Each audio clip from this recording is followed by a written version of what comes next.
She was known in that town as someone almost invisible, a young woman who carried plates and wiped tables and smiled politely when spoken to.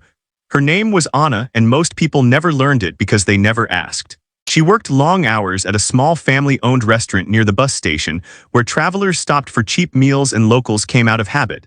The building was old, and the paint on the walls had faded years ago. The wooden floor creaked with every step, and the smell of coffee and fried food clung to everything.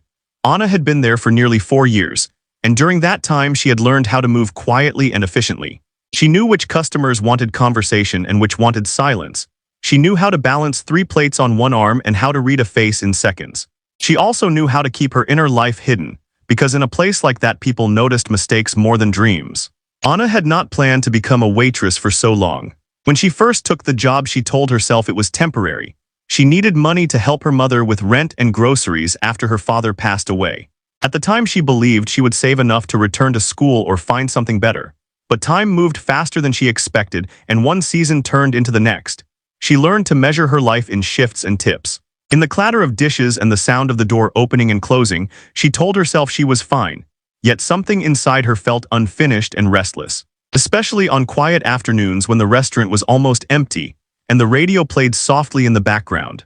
Music had always been part of Anna's life long before she wore an apron and carried trays. She grew up in a small apartment where space was limited but sound traveled easily. Her father worked as a mechanic and her mother cleaned offices at night. Money was always tight, but her father believed music was not a luxury but a necessity. When Anna was 7, he brought home an old upright piano that someone had thrown away. It had scratches and several keys were chipped, but to Anna it felt like a treasure. It barely fit against the wall, but once it was there, her father spent nights repairing it as best he could. He tuned it by ear and replaced what he could not fix. When he finally sat Anna in front of it and showed her how to place her fingers, she felt something open inside her. She did not understand it then, but music became her language before she had words for her feelings. Anna practiced whenever she could, sometimes late at night when her mother was at work and her father was resting. Sometimes early in the morning before school. She taught herself by listening and repeating. She learned melodies from the radio and from an old songbook her father found at a flea market. There were no lessons and no fancy methods. Only patience and curiosity. Her fingers were small and sometimes stiff, but she kept going. The piano was never perfectly in tune, but she adjusted and learned to listen closely. Those moments at the piano were where she felt most like herself, where the world outside the apartment faded away and left her alone with sound and feeling. When her father died suddenly from a heart condition, everything changed. The piano stayed, but the music stopped for a while. Grief filled the apartment and Anna felt older overnight. She finished school while working part-time and helping her mother. Music became something private and almost painful. She played only when she was alone and sometimes not at all. When she took the waitress job, she told herself it was practical and necessary. She packed her music books into a box and slid it under her bed. Life became about survival rather than expression, yet the habit of listening never left her. She noticed melodies in everyday sounds like the rhythm of footsteps or the hum of traffic outside the restaurant. The restaurant itself had no piano. It had cracked vinyl seats and mismatched tables and a small counter where regulars liked to sit. The owner was an older man named Mr. Collins who valued routine and reliability. Anna was good at her job and rarely caused trouble. She arrived early and stayed late when asked. She cleaned thoroughly and rarely complained. Because of that, she was trusted and mostly left alone. Sometimes musicians passed through town and stopped for meals. A guitarist or singer would occasionally play near the bus station for spare change. Anna always listened when she could. She never spoke to them, but she felt a quiet connection, as if she recognized something in their posture and focus. One evening, the restaurant hosted a small event to celebrate its anniversary. It was not a big deal, but Mr. Collins wanted to attract more customers, so he arranged for a local band to play after dinner. They brought their own equipment and set up near the back wall. Among their instruments was a digital piano which was placed near the window. Anna noticed it as soon as she walked in for her shift. Her eyes lingered on it longer than she intended. Something about seeing a keyboard again stirred memories she had pushed aside. She shook off the feeling and focused on her work because the restaurant was busy and orders came quickly. As the night went on, the band played light background music while people ate and talked. Anna moved between tables with practiced ease. Yet her attention kept drifting toward the piano. She recognized some of the songs and found herself silently following the chord progressions in her head. Her fingers twitched as if remembering shapes and movements. She told herself it meant nothing and that she was being foolish. After all, she was just there to serve food and clean up afterward. Still, Still, the presence of the instrument changed the atmosphere for her. The space felt different, as if a door had been opened without anyone noticing. Later that night during a break, the band members stepped outside for air and conversation. The restaurant quieted down and only a few customers remained. Mr. Collins was in the back counting receipts, and Anna found herself alone near the piano. She stood there for a moment, unsure of what to do. The instrument looked unfamiliar yet inviting. She had not touched a piano in years, and the idea felt almost embarrassing. She was a waitress in an apron with tired feet and flour on her hands. What right did she have to approach something that belonged to someone else and represented a part of her life she had set aside? She reached out almost without thinking and placed her hand on the edge of the keyboard. The surface was smooth and cool. The keys were clean and bright, unlike the worn piano from her childhood. Her heart beat faster, and she looked around to make sure no one was watching. The room was quiet except for the low murmur of conversation from a distant table. She pulled her hand back and laughed softly at herself, telling herself to stop, but the feeling would not go away. It was as if the instrument was reminding her of who she had been, and who she still was beneath layers of routine and responsibility. At that moment, an older customer at the counter noticed her hesitation and asked casually if she played. The question startled her and she shook her head quickly out of habit. The man smiled kindly and said the piano looked lonely. His tone was gentle and without pressure. Anna felt her face grow warm and she did not answer. She busied herself wiping a clean surface and told herself to stay grounded. She did not want attention or expectations. She wanted the safety of being unnoticed. When the band returned, they prepared to pack up for the night. One of them noticed Anna standing nearby and joked that she looked ready to play. She laughed politely and shook her head again. They did not insist, and soon they were loading equipment into their van. The piano remained for a few minutes longer while they settled payment with Mr. Collins. During that time, the restaurant emptied out and silence settled in. Anna finished her tasks and found herself once more alone with the instrument. The opportunity felt fragile and temporary, like something that would disappear if she did not act. She thought of her father and the nights he spent fixing the old piano, of her mother listening from the next room while pretending to read, of the way music once made sense of feelings she could not explain. She realized how long it had been since she allowed herself to feel that connection openly. Her life had narrowed to what was practical and expected. Yet in that quiet moment, she felt a small but clear desire to remember who she was beyond her job. Anna sat down on the bench slowly, as if testing the ground beneath her. Her hands hovered above the keys and she closed her eyes briefly. She took a breath and pressed one key gently. The sound filled the room softly and she felt a familiar calm wash over her. It was not perfect, but it was real. She played another note and then a simple chord. Her fingers moved hesitantly at first, but then with growing confidence. She chose a melody she had known since childhood, something simple and honest. The music flowed without effort, and she forgot where she was for a moment. She did not notice Mr. Collins standing in the doorway or the few remaining customers who paused to listen. She was inside the music and the memories it carried. The notes were clear and warm, and they told a story of loss and hope and quiet strength. When she finished, she let her hands rest on her lap and opened her eyes slowly. The room felt different and charged with something she could not name. She realized then that this moment would not simply fade away. Something had shifted inside her, and she sensed that her life was standing at the edge of change, even if she did not yet understand how. She stood up quickly, feeling exposed and unsure. But instead of embarrassment, she felt a strange relief. As if she had finally spoken after years of silence, Mr. Collins said nothing at first and then nodded once in approval.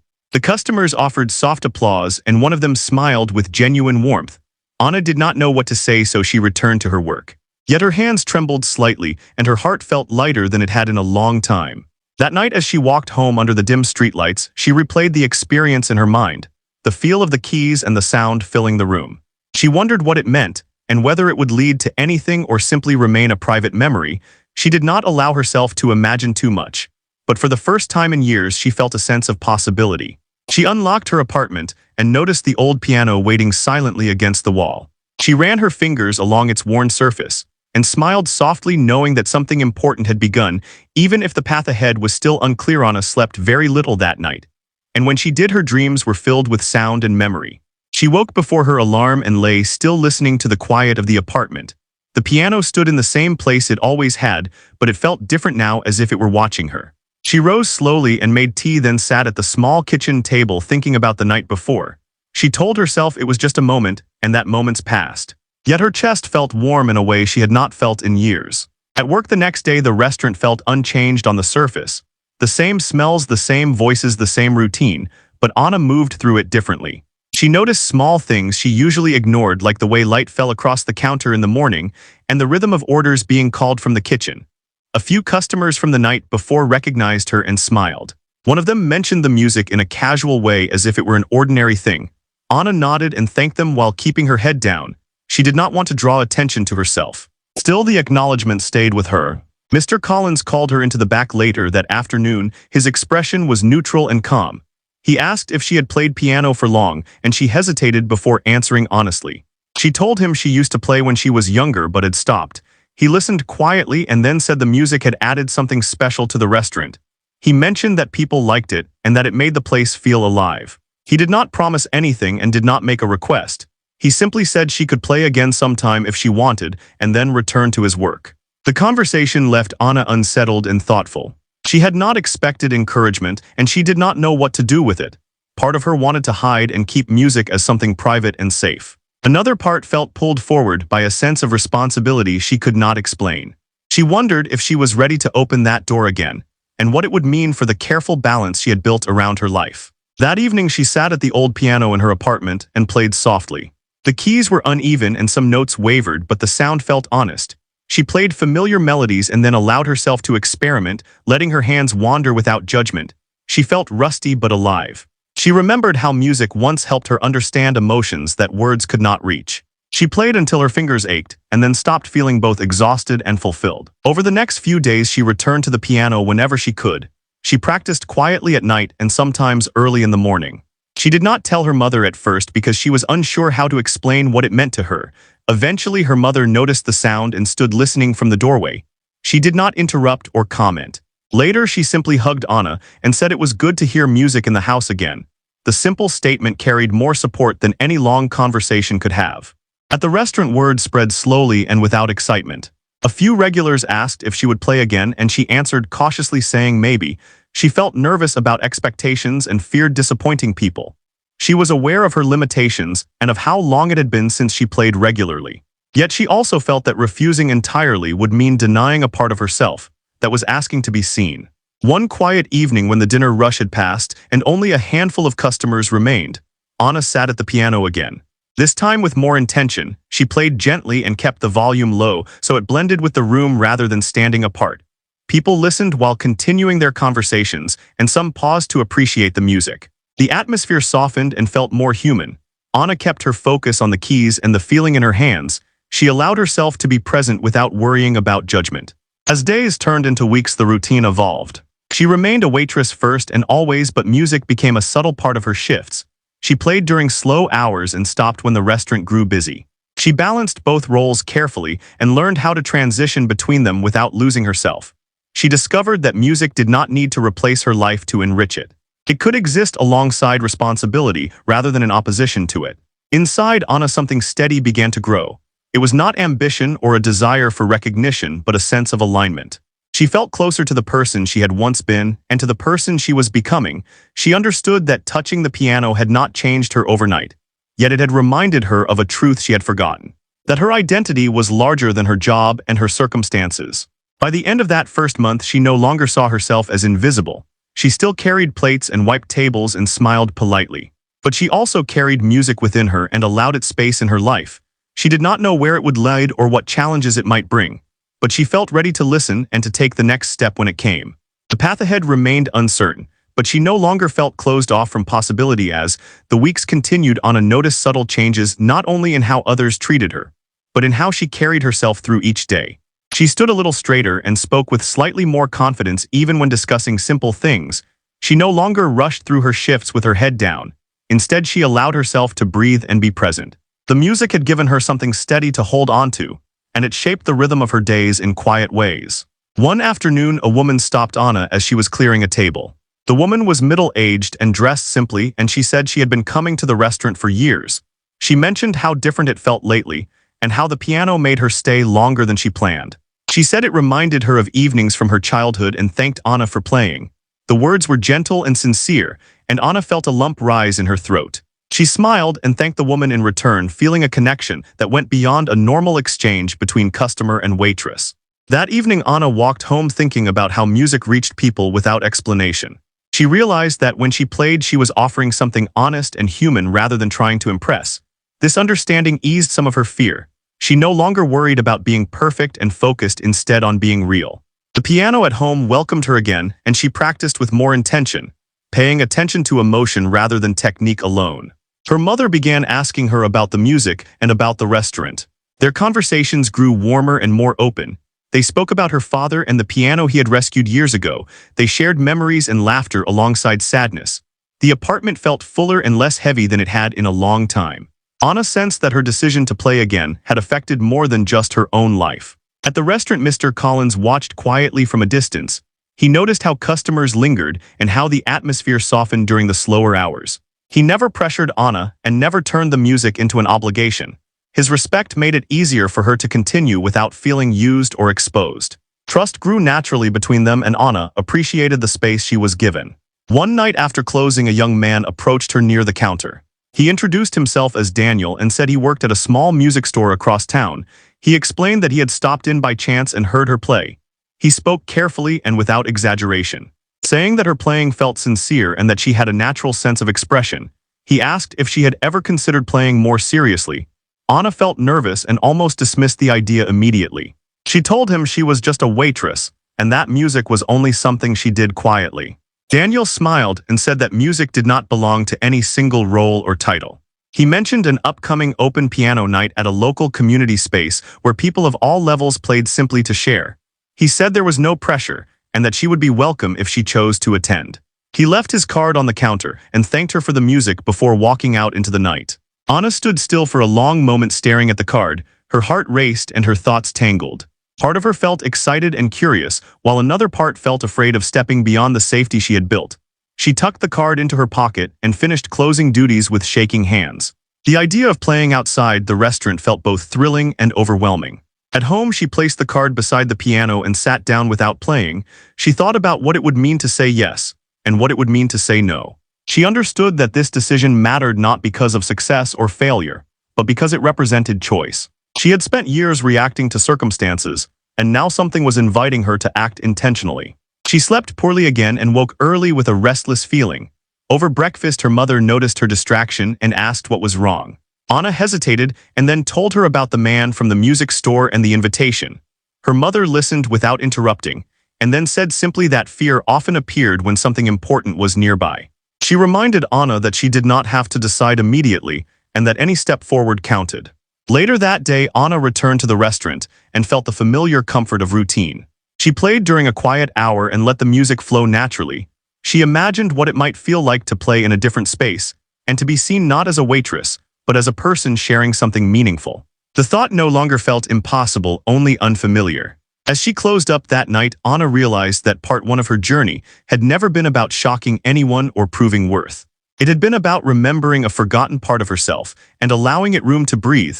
Touching the piano had not changed the world, but it had changed her inner landscape. She walked home under the streetlights, holding the card in her pocket, knowing that a new chapter was forming quietly and honestly just ahead. A new chapter was forming quietly and honestly just ahead. The next few days moved slowly and quickly at the same time for Anna.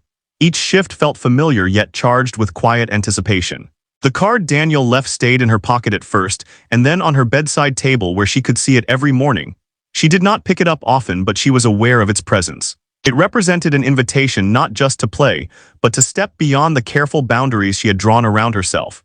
She went through her routines with attention and patience, letting the music guide her movements even when she was not at the piano. At the restaurant, customers continued to respond warmly to the music. Some asked questions and others simply listened.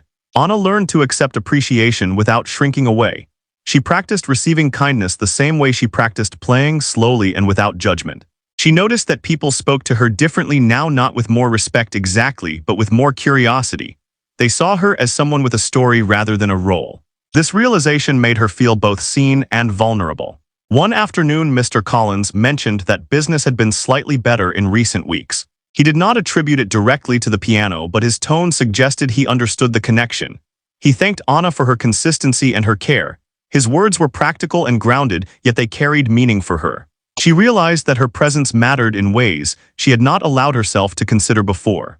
At home, Anna spent more time at the piano, but she also spent time sitting quietly thinking about her life.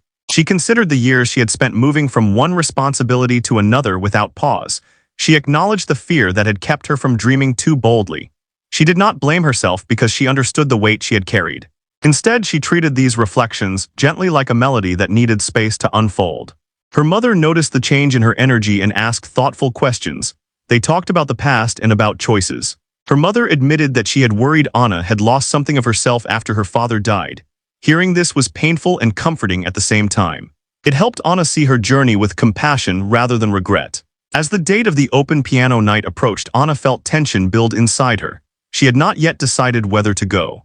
She practiced pieces she knew well and experimented with new ones. Sometimes she stopped suddenly overwhelmed by doubt. Other times she played freely without concern for outcome. She understood that this struggle was part of the process.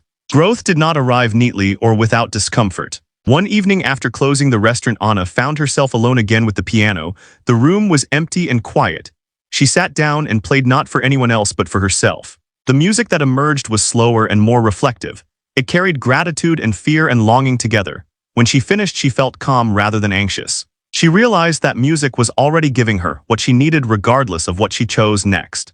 On her walk home, she passed the bus station where travelers came and went. She watched people waiting with bags at their feet and stories on their faces. She thought about how many lives passed through that space without intersecting. She wondered how many hidden talents and dreams moved quietly through the world unnoticed. This thought made her feel less alone and more connected to something larger. That night, she picked up the card again and read it carefully. The address and time were simple and clear. There was nothing dramatic about the invitation. It did not promise anything beyond a place to play and be heard. Anna realized that much of her fear came from imagining outcomes rather than the act itself. She reminded herself that attending did not mean committing to anything more. It was simply another step. She placed the card back on the table and went to bed without making a final decision. She allowed herself rest rather than resolution. She understood that clarity often came after action rather than before.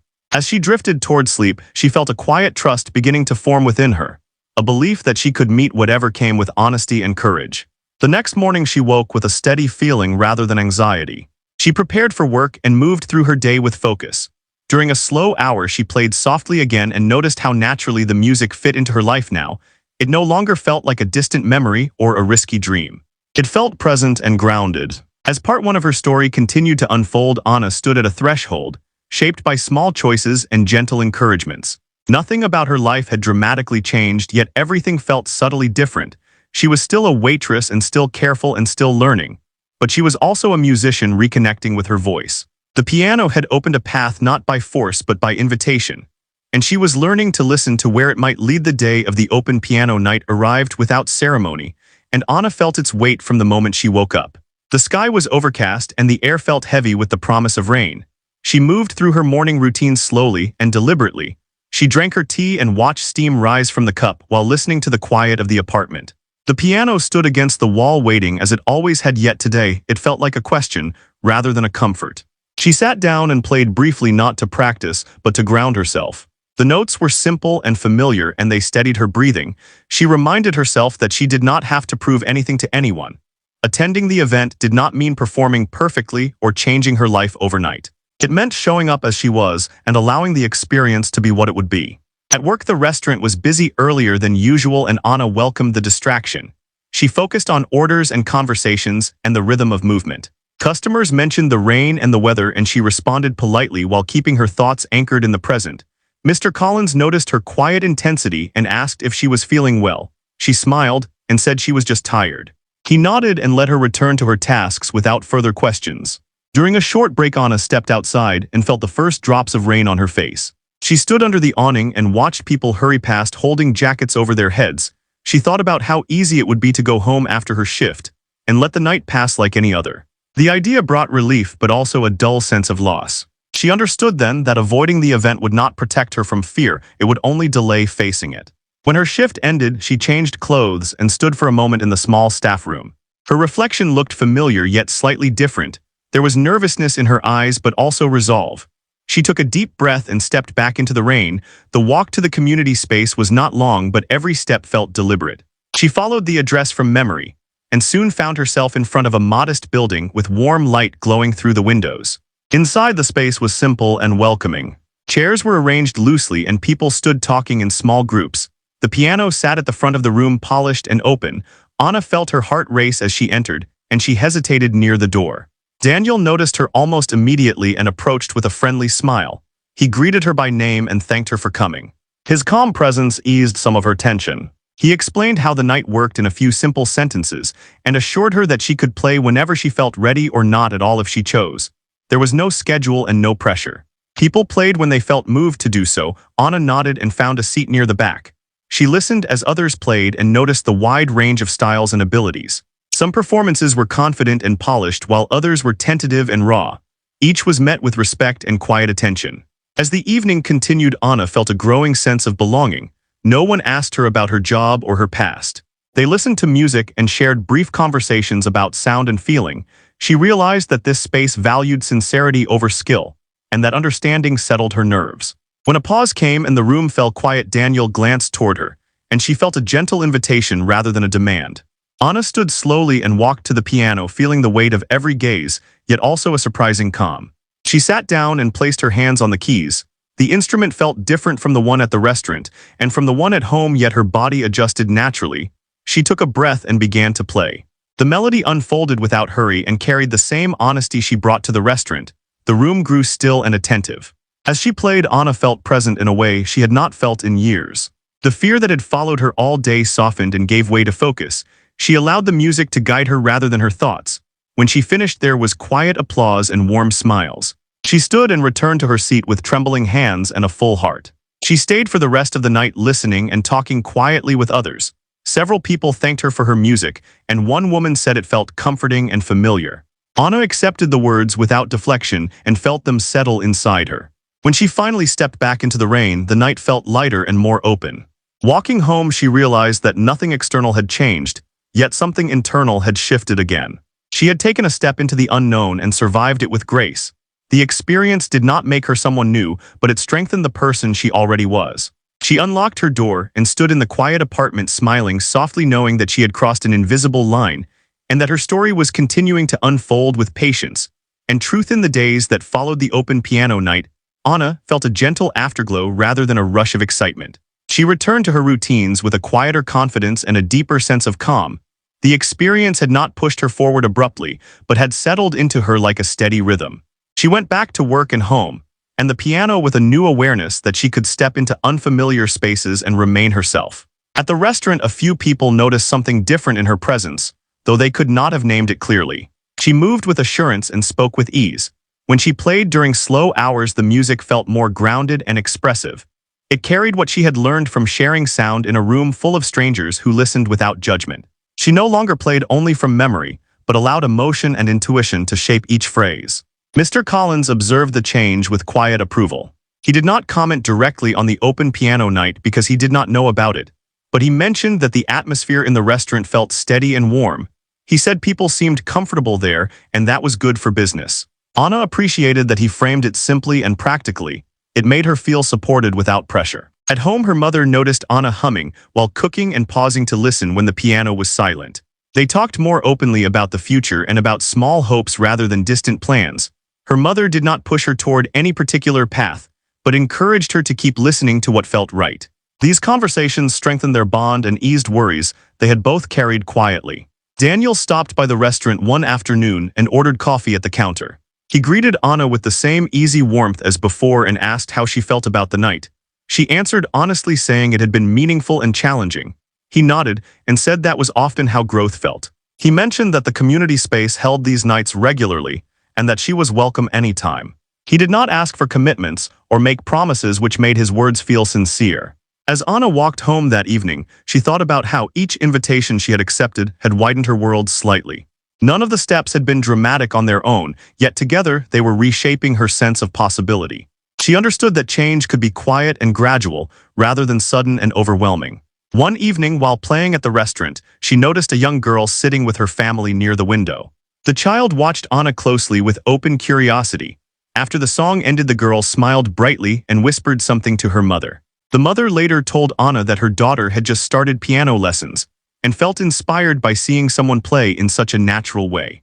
The comment touched Anna deeply because it reminded her of herself as a child sitting at a worn piano.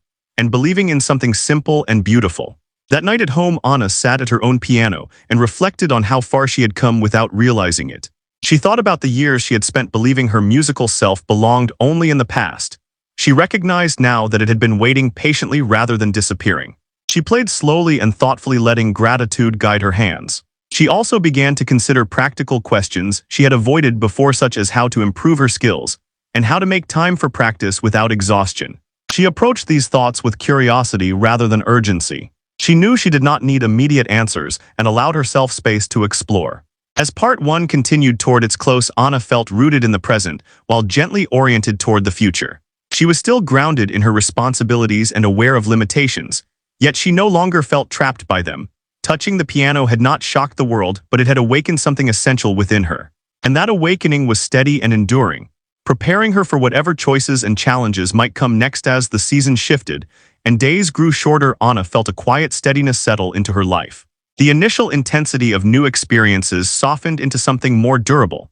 She no longer questioned whether music belonged in her present because it had already woven itself into her days. She accepted this without drama and without needing to define what it meant for the future. At the restaurant, the piano had become a familiar presence rather than a novelty. Customers expected it in the same way they expected warm food and polite service. Anna noticed that people seemed calmer when she played and conversations softened around the music. She took care to keep it gentle and respectful of the space. She understood that the power of what she offered lay in restraint and sincerity, rather than volume or display. One evening, Mr. Collins mentioned that a local paper sometimes featured small stories about neighborhood places. He said a writer had stopped by recently and noticed the atmosphere. He did not mention Anna directly, but she felt a flutter of nerves at the idea of attention. She reminded herself that recognition was not her goal and that she could not control how others responded. This awareness helped her stay grounded. Daniel continued to visit occasionally, and their conversations remained easy and unforced. They talked about music, but also about ordinary things like work and weather and favorite meals. Anna appreciated that he treated her as a whole person rather than a talent to be developed. This balanced connection made her feel safe exploring possibilities without pressure. At home, Anna began setting aside specific times to practice and rest. She learned to protect her energy and listen to her body. She realized that honoring limits was as important as pursuing growth. This approach allowed her to enjoy music without turning it into another source of stress. The piano remained a place of honesty rather than obligation. Her mother watched these changes with quiet pride and did not offer advice unless asked. Their shared evenings became warmer and filled with small rituals like listening together or sharing memories. The apartment felt less like a place of survival and more like a place of living. Anna also noticed how her perception of herself had shifted. She no longer introduced herself internally as just a waitress. She did not replace that identity with another label but allowed space for complexity. She could be responsible and creative at the same time. This understanding eased an old tension she had carried for years. One night after closing the restaurant, she lingered by the piano alone. She did not play immediately but sat in silence, reflecting on the path that had brought her there. She felt gratitude for the small moments that had guided her forward, including a question asked kindly and an invitation offered without demand. She understood that her story was unfolding through ordinary days rather than grand gestures. As she finally played a few soft notes, she felt ready for whatever might come next. Not because she had a plan, but because she trusted her ability to listen and respond. Part 1 of her journey was drawing toward its end, not with resolution, but with openness. Anna walked home under the streetlights carrying a quiet confidence and a growing sense that her life was expanding in honest and meaningful ways. By the time the first part of Anna's story reached its natural close, she no longer thought of the night she touched the piano as a single turning point, but as the beginning of a slow return to herself. The change had not arrived with noise or sudden recognition. It had arrived through attention and choice and the courage to remain present. She understood now that being seen was not something others granted her, but something she allowed by showing up honestly. The restaurant remained what it had always been in many ways. The worn floor still creaked and the smell of coffee still filled the air. Anna still tied her apron and carried plates and wiped tables. Yet she moved through that familiar space with a different awareness. She felt rooted rather than hidden. The piano near the window was no longer a reminder of something lost, but a quiet companion to her days. It reflected back the steadiness she was learning to trust. She noticed how her thoughts had changed. Where once she told herself to be realistic and expect little, she now allowed gentle curiosity about what might unfold. She did not rush ahead or demand answers. She accepted uncertainty as part of growth rather than a failure to decide. This shift brought peace rather than anxiety and helped her stay grounded in the present. Anna also recognized that her journey was not unique or dramatic in the way stories were often told. It was ordinary and human and shaped by small moments. A kind question, an open room, a familiar melody. These were the things that had guided her forward. She felt gratitude for their quiet power and for her own willingness to respond. One evening she sat at her piano at home after a long day and played softly while her mother listened from the other room. The sound filled the apartment gently and without effort. Anna felt connected to her past and present at the same time. She sensed her father's presence in the memory of repaired keys and patient guidance. She felt her own resilience in the steadiness of her hands. When she finished, she did not rush to fill the silence. She allowed it to exist alongside the music. She understood that this balance between sound and quiet reflected her life now. She could move and pause and choose without losing herself. This understanding settled deeply and gave her confidence without pride. As part one closed, Anna stood at the edge of further possibility without needing to name it. She was not chasing change and not resisting it either. She was listening and responding and trusting that this was enough for now. The piano had not shocked everyone in a dramatic sense, but it had awakened something honest and enduring within her. And that quiet awakening was the foundation on which the rest of her story would be built. Awakening was the foundation on which the rest of her story would be built.